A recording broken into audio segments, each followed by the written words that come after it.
Arman Tsarukyan speaks with the media for the last time before the Hooker bout, sharing his thoughts on the state of the lightweight division, the implications of his main event with the Kiwi, and expectations on UFC's choice for an opponent in Ilya's first title defense. For someone who was supposed to fight for the lightweight title before pulling out and watching his #1 contender status get stripped away, this is an especially important fight to win for him. If you remember Dana's comments about the whole situation, which clearly demonstrated that the brass was upset with Tsarukyan for failing to make it to the octagon and making them scramble for a replacement opponent, even though the cause of all this was technically a back injury, he seems to believe Arman could have fought if he wanted to. Also, speculation about him not being on schedule to make weight as well was a pretty popular opinion regarding his decision to pull the plug on the whole thing, which of course also didn't help him with fans. Perhaps understanding that he's not his boss's favorite fighter, Arman says he wouldn't be surprised if Pimblet got a title shot against Ilya next. He's the only one who said yes from deserver fighters, and I supposed to fight with Gage as well. He said no, but Hooker said yes. I'm just wanna win him and go for my goal, you know, fight for the title. I just one more fight, and he's a good fighter, a good striker, but I'm in different level.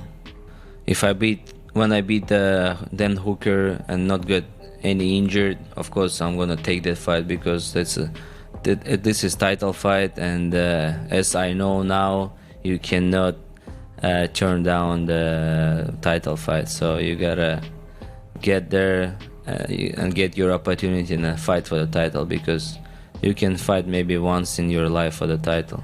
Against anybody who UFC gives me, I'll fight. Probably it's Gagey or Petty or Holloway. Charles, he lost his fight too, so he's on the line as well. Kamaru Usman has begun campaigning for an opportunity to recapture the welterweight title. In spite of being 1-3 in his last 4 fights, the new champ at 170 called him out after taking the title away from Della Maddalena. With the multitude of young and hungry contenders lined up under him, Islam still chose the old veteran Usman, explaining that he believes Kamaru gives him the best fight out of all other possible options. With the exception of Shavkat Rakhmonov, that might be true, but a deciding factor here is the commercial potential of a clash between two fighters with massive names in the sport. And though one of them is past his prime and no longer holds a title, he proved he's still not done competing at the highest level when he snapped his losing skid by defeating the hot prospect Buckley in his last outing.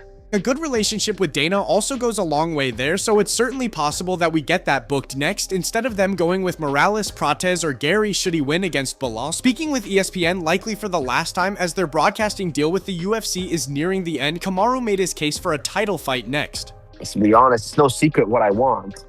I think it's logical. I think it makes sense. But you know, you have all the naysayers out there that are really out here now going, no, it should go here, it should go here, it should go here, and it's really unfortunate, because where were those naysayers when Volkanovski fought for his title? You know, so I try not to pay attention to all those people. I think for the company, one of the biggest questions were, can you come back? Can you beat one of the young, hungry, dangerous guys that we have right now in the crop, in the mix? And I went out there and I answered those questions.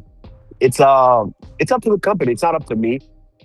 My best case scenario, I would love to fight for that title, win that title, and defend that title against all these new crop of guys. But if the company wants to go another way, I can't be mad at that.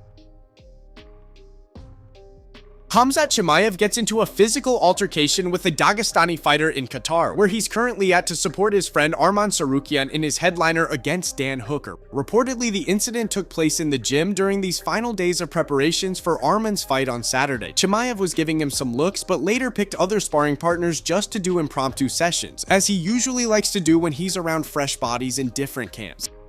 This led to an intense sparring session with a Dagestani fighter, Ali. None were willing to turn down the temperature, and soon the two began actually brawling, taking it outside of the ring. Many Russian reporters who are currently in Qatar to cover Arman's main event witnessed it and made first reports about the incident this morning. One of them reached out to one of Arman's coaches in Qatar, who's also known Khamzat for a while, and when asked if the rumors of the brawl have any validity, he reluctantly confirmed it. Появилась новость, что у них спарринг с Али из Дагестана закончился как-то очень жестко.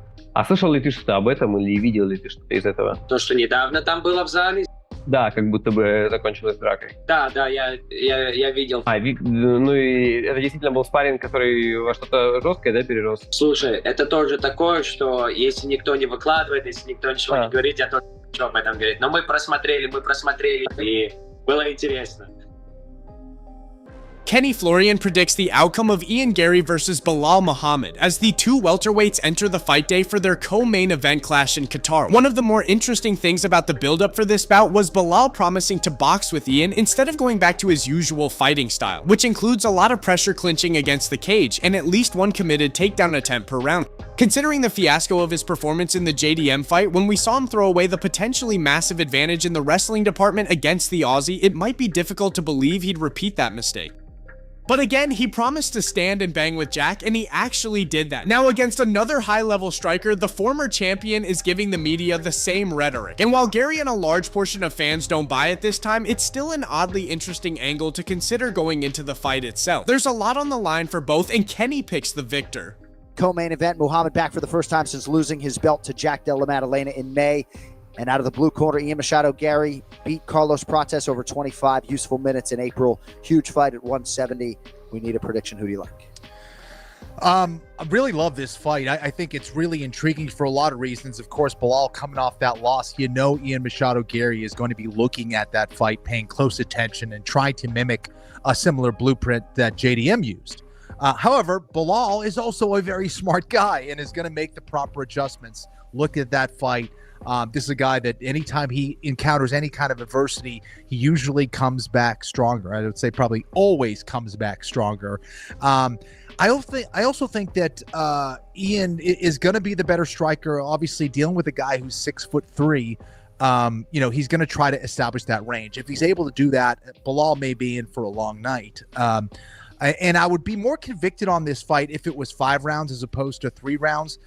But I think that Belal is going to lean a little bit more on his grappling here. I think he's going to look to try to get into the legs of Ian Machado Garry, try to make the cage as small as possible, and put him on his back and kind of thwart the offense of Garry.